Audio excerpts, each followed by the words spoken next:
arestado ang isang tatakbong konsehal at 5 iba pa dahil sa pag-aalok ng pwesto sa gobyerno, kapalit ang 8 milyong piso kada posisyon. Ang sabi ng kakandidato, kailangan niya ng pera para sa kampanya. Nakatutok si John Consulta. Pagkakuha ng hudyat, pumasok na ang mga operatiba ng NBI Cybercrime Division at Special Task Force sa VIP room na ito sa isang hotel sa Maynila. NBI po kami, ma'am, ha? Ma'am, Sama na lang po na maayos. ito po, nasa Baguio po. Pakibuklat, ma'am, ha? nasa Baguio po yan. Yan po. Kukunin Pakita lang mo yung namin. worth money. Ito po, worth money. Arestadong 6 na tao na sangkot umano sa modus na appointment for sale.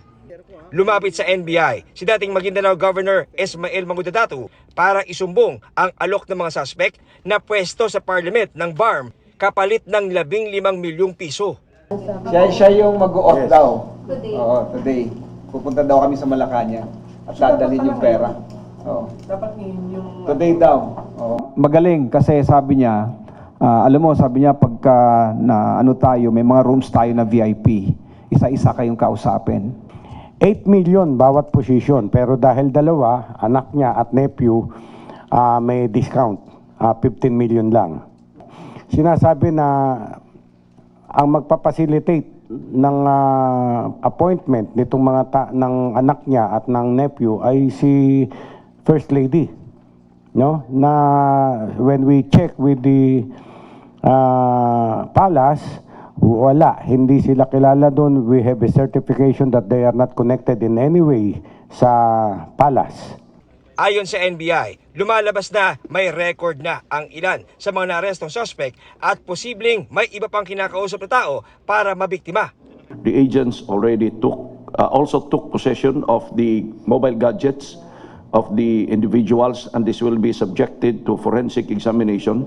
Malaki yung magiging tulong ng ating forensics kasi malalaman natin yung history ng kanilang communication, sino yung kausap nila, ano yung transaction nila, at sino yung mga involved. Ang isa sa mga suspect, tatakbong konsehal sa Parañaque City at aminadong gagamitin niya dapat ang pera para sa kanyang kampanya. So I was able to contact a friend in Davao and then my friend connected me to a lady, yung supposed incoming chief minister. Inoffer niya sa amin 6 slots daw kasi pinupuno niya. May commission. Tao lang tayo and I'm running for a position. I need some money. Diba? Kailangan ko siya para to sustain something sa sa pagtakbo.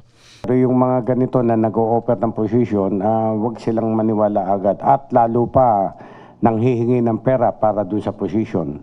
Na-inquest na ang mga suspect sa reklamong usurpation of authority at syndicated estafa na walang piyansa. Para sa GMA Integrated News, John Consulta, nakatutok 24 oras.